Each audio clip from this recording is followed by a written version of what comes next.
An balima kunnafoni cakɛlaw bɔlɔlɔ matrafabaw n'o ye internet ye aw ni ɲantuma aw bisimila maliweb.net ka don kibaru kɛnɛ kan.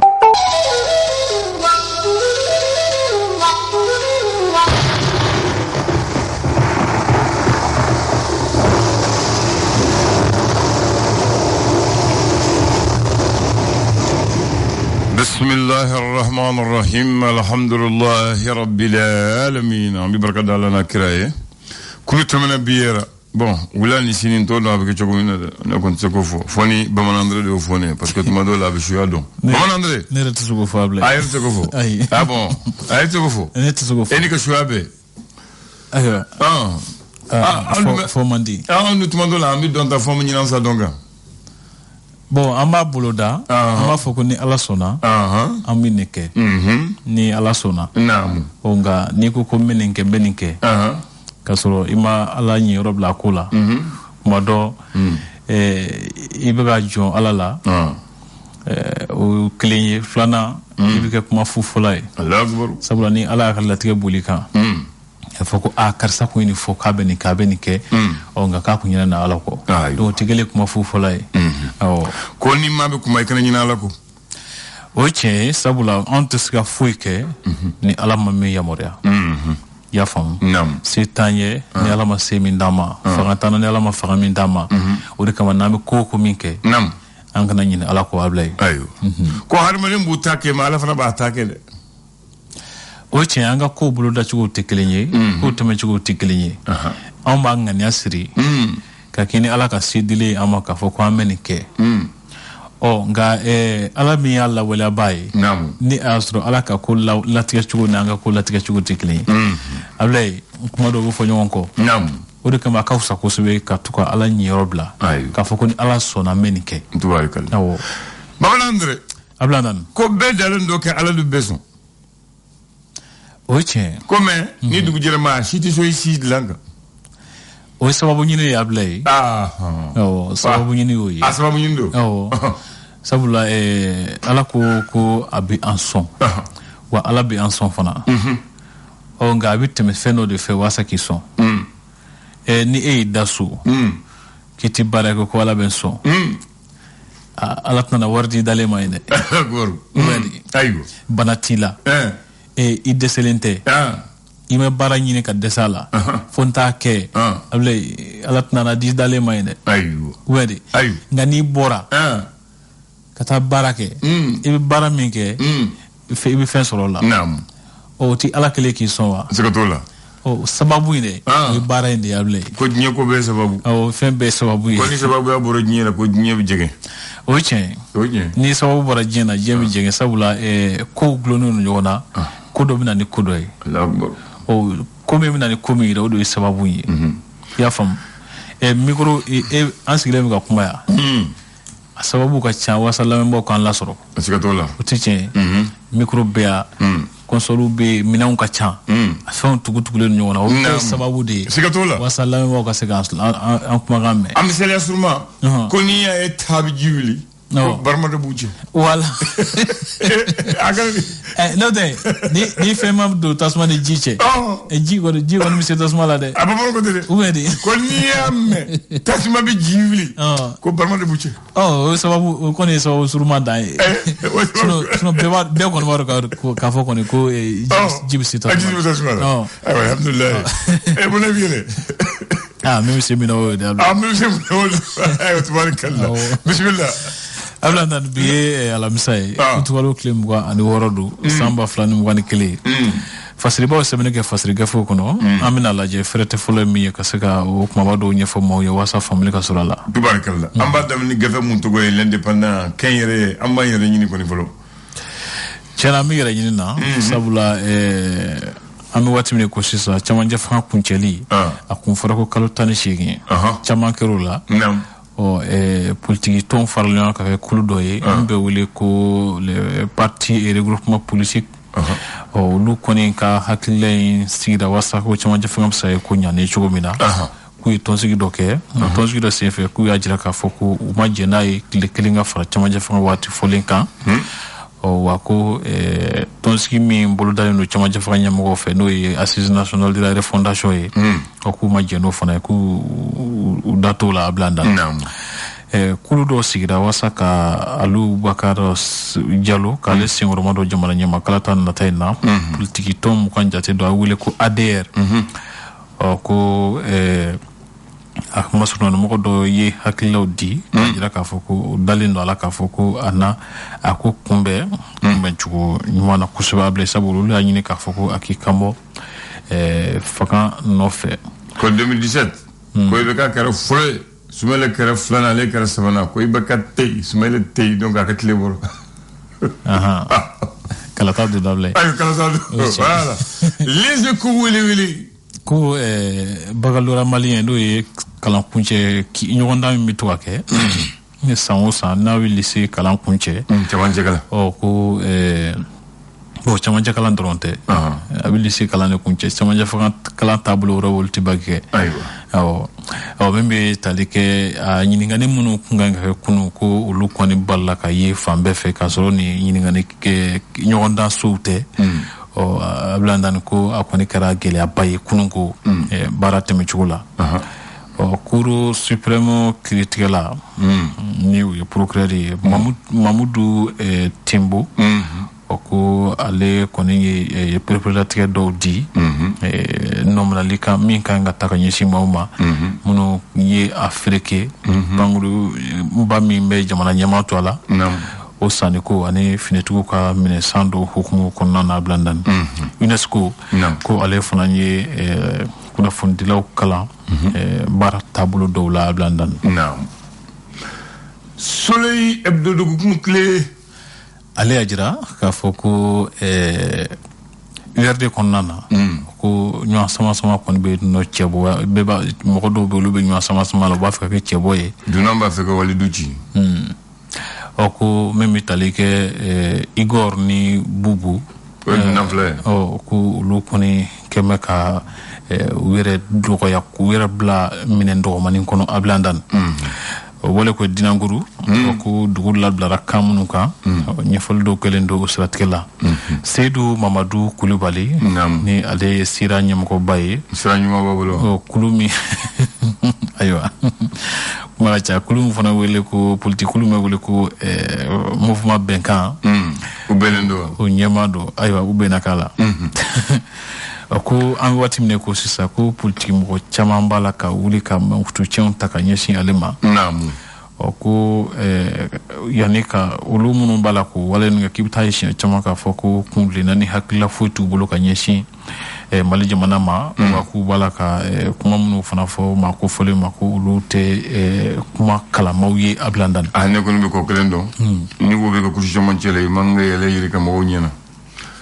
le challenger ale y'a jira k'a fɔ ko Asetu Ture ni ale ye ADR Mali ɲɛmɔgɔba ye ko y'a jira k'a fɔ ko Mali bɛ bolo min ka sisan ko bolo ɲuman tɛ fiyewu ko ka gɛlɛn kosɛbɛ maa t'a soso yɔrɔ ko kunnafonidila minnu bɛ sɛgɛsɛgɛliw kɛ n'o bɛ wele ko journaliste d'investigation ale mara kɛ cogo ɲuman hukumu kɔnɔna na kulu min bɛ wele ko RMJ ko ale kɔni ye a ɲini jamana marabagaw fɛ k'u ka fɛɛrɛ ni dawaliw tigɛ wasa maa minnu bɛ lasɔmini kunnafoniw di olu bɛ se ka lakana cogo min na ko ka o sariyaw ta ko jamana ɲɛmaaw ye maa dɔw bila jɔyɔrɔ dɔw la kunun ko ka dɔw wuli o de hukumu kɔnɔna na ko Amadu Konate ale sugandira ka bila douane na colonel Fuseni Keita ko ale bilara o CSI kunna a bila ndani ni dɔ ka ba ma sa dɔ ka natija o ye tiɲɛ l'indicateur du renouveau ale y'a jira k'a fɔ ko Sunkalo Boyi Mayiga ko a kan ka lamɛn Cour suprême na bi a da y'a cɔrɔ finitigiw ka minɛnsan ko in na a tiɲɛ yɛrɛ la a da y'a cɔrɔ kuma ye gasi ye kuma dɔw la ale taara sigi ko fo tun nana o dossier clos tranquille k'ale ma deli ka jɔrɔ sisan kɔni u b'a fɛ k'a jɔrɔ kɔni hali ma jɔrɔ bi a bɛ hami o y'a wele bi a kuma ka ca ala ma jɔrɔ kuma ye gasi ye ala ma jɔrɔ a bɛ hami bi maa ka jate kan ka minɛ kuma dɔw la est-ce que t'o la dɛ ni ko dɔw namuna ka da cogo dɔw la i kan ka jatemina ko tola bla jango be munu fo mais chamanje faka monobole ko hukumu kona ka do fara wati kan naam ko politique ton chama ko ni ajira ka fuku luma jeni o hakila fiu o kalata ko nu natawla wasa kalata basili kalata jelonje cour constitutionnel no ekriblo mi nyasiro shara suma ko lima naam ali ajira ka fuku yelema do kanga ke anika musa ka bla u ka bolo ka wasa ka su ka barake ka nye blandan oko yangasu dozo ka nyemuko ko ale kone mina naka tununi ale ye dozo mina ko parce compare ta je nyom ni no ko ni o jamfa ko ayo kuma yo yable ko jamfati chefarido wetin no de foranya am ko jamfati chefarido ni jamfara abla kuma kacha eso no ma a janfa o le fora ko janfati chefarido janfa bina wasi sa mogo mi gunodo tu sais que mine dable Allah akbar ubede est-ce que toi là information nyuma bala ko chamanje fo ko tola ko politique to mbala ka were mine hakila dawla blandan o finetu ka mine 100,000 kara ibeka ka watila ko akon fora ka foko a ko jole no ko shara tilamo no mena dabla ko kuma te chen naam ko no mena majo mimbi adema PSG ko fo ko lu funa kanga o ka tosi ba mo ko congrès ko baro kanga ke ne la ma basure ke novembre kalu chama chenya fanfe ablandan naam so madana kuna fun telu ni bon André ko bon nga fola ko finye mimi kolonta te de se kolongala la oche ko mente teme mabala ablandan titaka du ko ni fiye bawli la abi yiri bawde binga teme yiri mi so kan oche sa wolo le bisan fe ayo wolo le bisan fe même sans fait fiye follow le la parce que fiye ça va faire du ma fente non o ni obla ramadan amene ko no sisa bina fusane ko la ko do mana nyagami wuli be ke ka nyesi ma follow mi ma o nyum ko de able ayo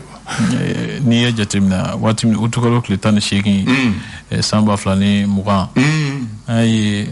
anyagami na wati muna anyesina joma est-ce que secret ma ay secret munu mo te nyum ko de est-ce que toi là halsa nyum ko do ta jorola halsa voilà donc ni ko nyagamina kuma do yiriba nyum ko de abi nyum ko tamasire ayo ni ko nyagamina bi sulle ma blay bon André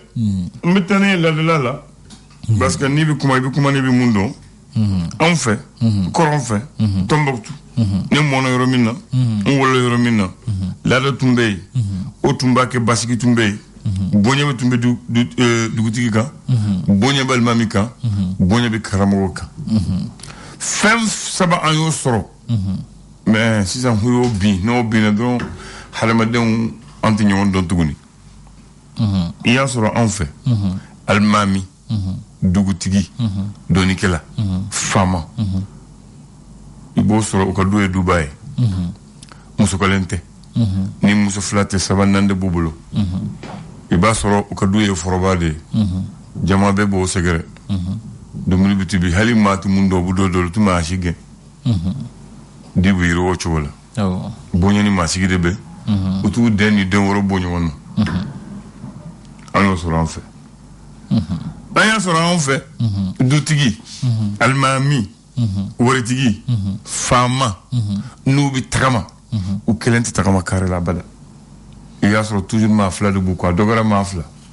olo ko nyamo ga fama ablay sisan yoro sisan ko nyagamine sisan nyamo chama nyamo ga ke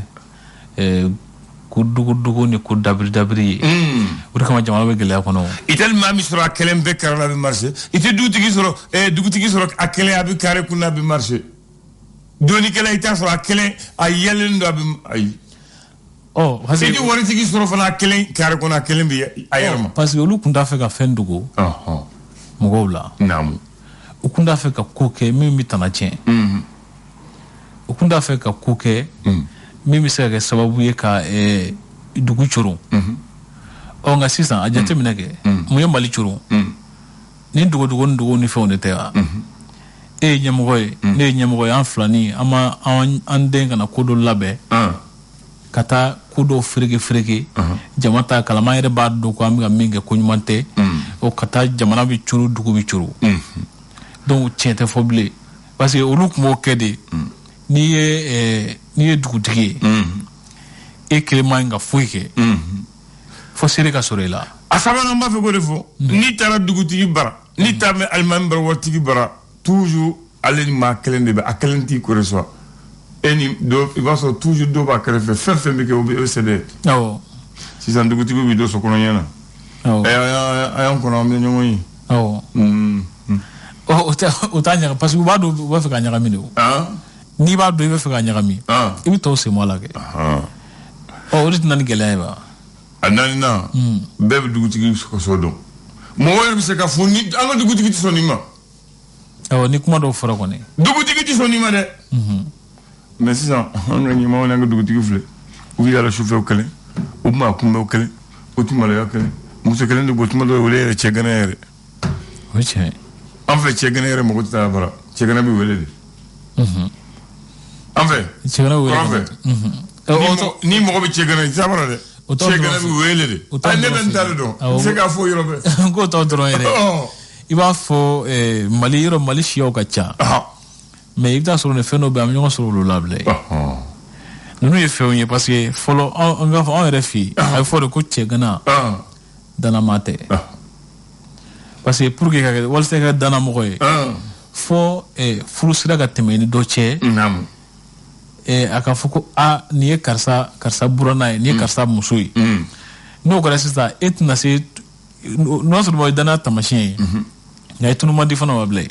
ou bien de o ko siga t'o la nka cɛ gana kelen sisan su na bi a bɛ yan sini sɔgɔma dugu jɛ ka sɔrɔ a ti yan an b'a ku jeni mun ye tuguni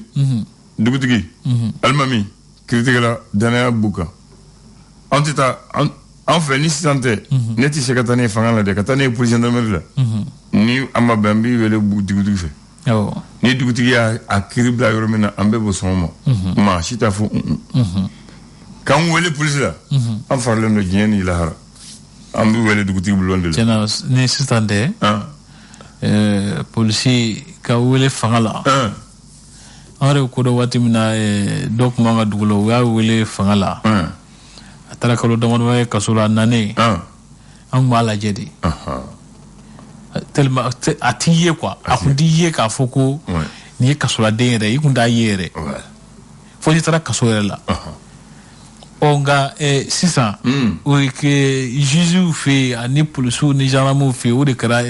f'i ka taa ni mɔgɔ ye gendarme la olu fɛ yen fɔlɔ walasa ka dɔn ko se b'i ye an b'a ko jeni mun ye ni dugutigi ta sera ni alimami ta sera ni kan bɔ o t'i ta hali u b'a fɛ k'i ta a ye kɛlima min ye hali y'a sɔrɔ jama tun b'a fɛ k'i ta i bɛ bɔ a la a ye kɛ dugutigi ye e y'i mɔgɔ sa jamanaden de b'i wele an b'a fɛ karisa de kɛ dugutigi ye karisa de bɛ kɛ alimami ye mais ni hali a b'u kɔnɔ n'i da de y'a fɔ u ɲɛ dɔrɔn e kɔni i tɛ k'a ye dugutigiya dɔnnen don Ablaye ale tɛ maa ye fɛn min ni maa bɛ wuli k'a ɲini o a bɛna se sigilen ma de nin ye fɛnw ye ne bɛ se ka min fɔ a la Ablaye walasa ka kuma kuncɛ o ye k'a fɔ n'an tɛ taabolo ye an kan ka segin taabolo minnu ma n'a seginna ninnu ma a ka ca Ala fɛ gɛlɛya caman bɛ jamana in kɔnɔ olu bɛ bɔ an senkɔrɔ nka n'an ma segin an ka taabolo dɔw ma Ablaye hakili la ko kow bɛ nɔgɔya cogo min na a tɛ nɔgɔya ten n tun b'a fɛ k'o ni dɔrɔn de fɔ ye bi parce que n'u ye jɛlenya ni tilennenya taamasiyɛnw de ye f'an ka segin olu de ma n b'a fɔ i Traoré an b'a jite yen. Le flash. Le flash d'information avec la rédaction de Clédou Info.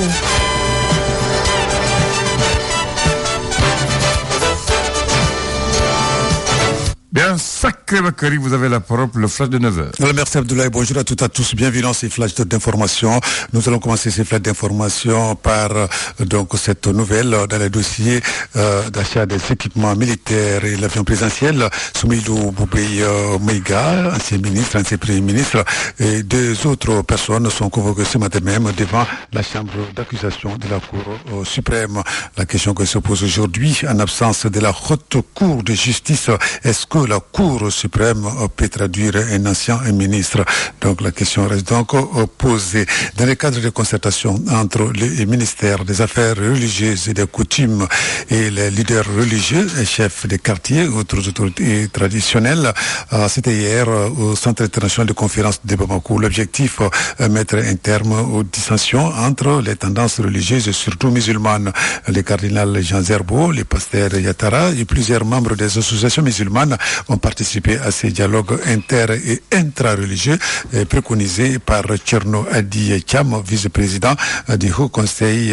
islamique du Mali. Et la 7e conférence nationale du Haut Conseil des Maliens de l'extérieur prévue au Centre international de conférence de Bamako à partir de demain, vendredi 27 août. Il s'agira d'élire un nouveau président à la tête de cette organisation de la diaspora malienne qui est actuellement dirigée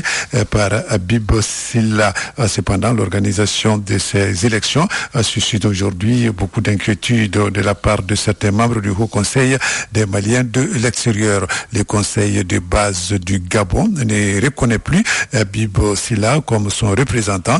Drissa Diallo du Koumaga, c'est le Conseil des Maliens du Gabon, demande aux autorités maliennes de trouver une solution rapide à la situation qui prévaut au Gabon. De son côté, le président sortant du Haut Conseil des Maliens de l'extérieur, Habib Silla, dit qu'il doit rencontrer les différentes délégations et discuter avec elles. Cela peut pour obtenir un report ou bien supprimer le paiement des 10 millions de francs CFA de caution par candidat, afin donc de permettre à tous ceux qui le désirent d'être candidats. Une affaire donc à suivre. Et puis la deuxième journée de l'Afro-Basketball pour parler de sport, cette fois-ci attendue, la victoire donc du Nigeria et la victoire du Sénégal était attendue hier, respectivement face au Mali, 81-73 pour le Nigeria et l'Ouganda, 93-55 pour le Sénégal. Mais la journée a été marquée par la défaite par forfait du Cameroun face au Soudan du Sud pour des cas de Covid dans l'équipe des Lions Indomptables du Cameroun. La rencontre est gagnée par le Sud-Soudan sous le score de 20-0 selon le règlement des FIBA. Dans la dernière rencontre de la journée, la Côte d'Ivoire a battu le Kenya 88-70. Aujourd'hui au programme, Guinée, République centrafricaine à 10h, Cap-Vert, République démocratique du Congo à 13h, Angola, Rwanda à 16h pour la deuxième sortie du Mali. Donc il faut attendre demain vendredi, ça sera contre la Côte d'Ivoire. Et puis en football éliminatoire Coupe du Monde Qatar 2022, la liste de la sélection malienne pour la double confrontation Mali-Rwanda, Ouganda-Mali, comptant pour les éliminatoires de la prochaine Coupe du Monde,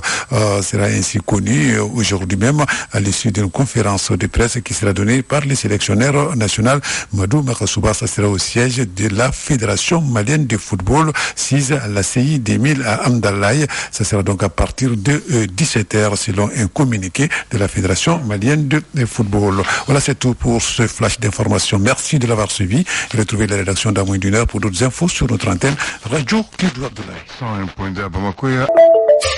aw tulo garisɛgɛ kɛra kunnafoni la kumaba minnu ye maliweb.net sanfɛla la o de ye nin ye ni ala ma an ka jɔnya jɔn an na a kan an bɛɛ kunnafoni wɛrɛw kɛnɛ kan.